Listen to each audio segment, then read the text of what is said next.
Hi guys, this is Dr. Joe Borio with this week's Health Kick. Real excited, I got some great information to share with you today. We've talked about nutrition and exercise. We've talked about different types of meals that you can put in your body. We talked about a morning health drink. Today I want to talk about the nervous system. Why? Because it's the most important organ of your body, and I think it's something that we're not really aware of as a public, how important it is to take care of it. So before I share a study with you, I just want to kind of share with you how the body works. What's up here is your brain. And what your brain is essentially it's a computer. Better than that, it actually generates electricity. It actually makes electrical impulses. They're intelligent impulses. So much like a computer attaches, think of your liver like a printer. Your computer sends information down, giving the organs direction of what they're supposed to do. The organs and so forth send information back up the spine, up into the brain. So there's this constant flow of signals, these intelligent electrical impulses that run through the nerves that go up and down the spine. Okay? Now the spine can shift out of alignment, as you guys know. So the nerves are kind of soft, mushy wires, and if you press on them, it lessens the flow of electricity. It lessens the messages. So if I decrease the electrical intelligent messages to the organ, look at it this way. If you don't have a good connection between your computer and your printer, how well is your printer going to work, right? How well is the print going to come out? Same idea. How well is your liver going to work if it's relying on information from the brain to do what it's supposed to do, or your heart, or your lung, or your kidney, or whatever? The body part's not going to work so well. Now, one of the biggest problems we have as a culture is we've kind of been taught that symptoms have something to do with the onset of a disease. And nothing can be further from the truth. We know through science, through pathology, that a minimum, guys, of 40% up to 70% of the tissues, the organ, the health of any body part, the arteries, for example, are blocked, diseased, dead tissue before you ever begin to feel a symptom. So by the time you hurt, you are essentially in crisis. Now, often people think the onset of their symptoms means the onset of the problem.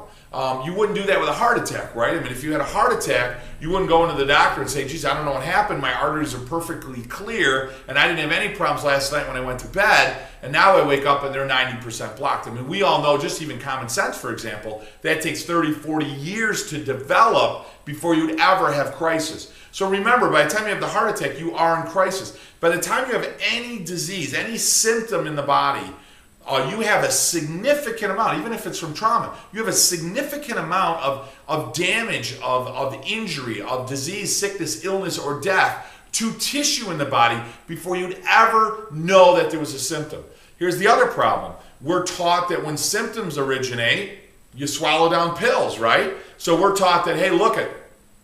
You don't have nerve endings in your body to tell you something's wrong. We're educated in our society that you have nerve endings in your body. When they start to hurt, that means it's time to take a pill. So, if my blood pressure's up, if my heart hurts, if I've got digestive trouble, hell, if I'm depressed, if I'm too happy, if I'm too sad, if I can't go to the bathroom right, if my back hurts, if my knee hurts, if my legs are restless at night, whatever, that's time to take a pill. All that does is it masks the symptoms. Your body's crying out, telling you you're in crisis, that you're significantly sick, that you have illness. You're taking pills, and all it does is what? Covers up the symptoms. Then what? Your body just goes on and gets sicker and sicker. Then you take more pills and a specialist and more tests. Then you start cutting body parts out. And I'm not saying that never, ever needs to be done, guys. But the reality is that's not the way your body was intended to be.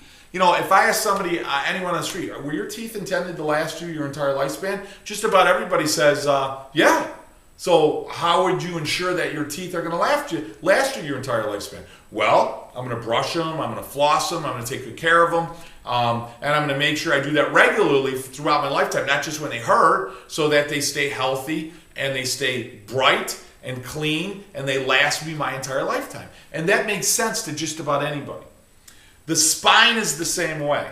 It needs lifetime care in order to stay well. Most people don't know this. So why did I want to talk about neurology today? Because there was a study done in the early 1900s. It was called the Windsor Autopsies. Amazing study. What it showed was that Dr. Windsor did autopsies on people, and animals and so forth. And he found that there was 100% correlation between the health of the nervous system at a vertebral segment and the health of the organ. So if you think of your vertebrae like little breaker switches, like light switches in your house, each switch goes to a different light, right? Each switch or each breaker goes to a different circuit. The same is true with your spine. Each vertebrae is like a breaker. That one might go to your liver, your pancreas, your kidney, your immune system, your heart, your lung, whatever, right? So that's basically how it works. So if that segment of the spine was sick means out of alignment. Subluxated is the chiropractic scientific term for it. But if it's subluxated, if it was degenerative, if it was arthritic, if it was stenotic, if it was bulging and herniated and so forth, it shuts down those messages, those significant intelligent messages that go from the spine out to the organ, and the organ developed disease, sickness, illness, or death. He found it in 100% of the cadavers that he worked on. 100%. So if this part of the spine was sick, that organ was sick. If you checked the organ and traced it back, that part of the spine was sick. What a back and neck pain tells me is that that area of the spine is sick. It doesn't mean that that's the problem. Let me give you another example. If my left arm hurts, right, and I'm having a heart attack, the cardiologist in the emergency room could care less about the pain of my left arm. He doesn't care if it's in your pinky, your elbow, your shoulder, whatever. Once he knows you're having a heart attack, all he knows is what? This is where I need to render care. This is where this person needs immediate treatment, because this is only a symptom of the problem. When somebody comes into my office with neck pain, back pain, whatever, that's only a symptom of the problem. There's something else much more serious going on, and that means that area is 40 to 70% sick before they even started feeling it. So they're in a significant degree of crisis before they would ever consider calling me. Well, usually it's worse than that. What happens? You get a neck ache, a back ache, your lower back hurts, you got stomach trouble, whatever. Most of you don't run to the chiropractor. Most people, they start swallowing down a handful of Advil or ibuprofen or Vioxx, Celebrex, Mobic, Naprosyn, whatever, as if that's the problem. Again, your nerve endings aren't firing off to tell you it's time to take a pill. They're telling you something's in crisis. Not that it's beginning to get sick. It's been sick for a long time, and now I'm in crisis. It can no longer take care of itself.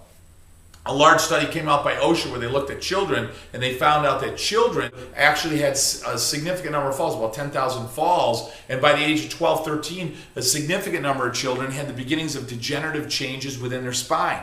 So what that means is if their spine's starting to get degenerative at that age, they're blocking the messages from the brain to the organs at those early ages. And now what are we seeing in children? We're seeing more organ disease now than we've ever seen in the history of our children.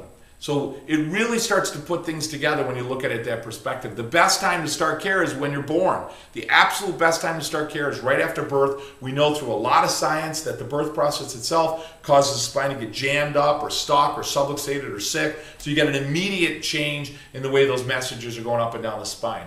When's the next best time to get adjusted? Now. Now's the best time. And when?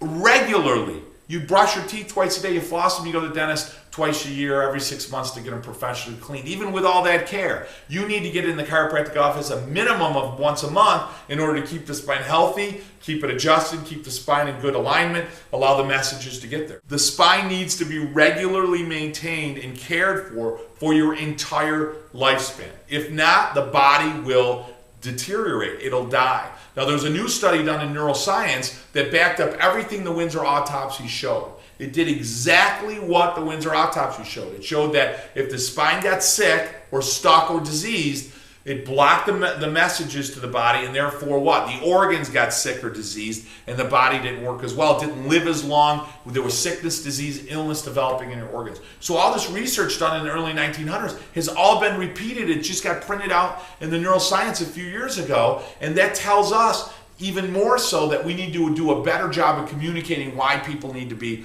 under regular chiropractic care. Make sure you make an appointment for you, your children, your entire family. If it's not in my office, I don't care where you live, I don't care what state you're at, make sure your whole family's under regular chiropractic care. Eat well, I want you to exercise, I want you to drink a lot of water, I want you to get a good night's sleep, I want you to do some good self-talk. Make sure you're saying good things to yourself in your head, and make sure you and your entire family are under regular, lifetime chiropractic care. This has been Dr. Joe Borio with this week's Health Kick. Have a great, awesome, healthy week. I'll talk to you guys next week.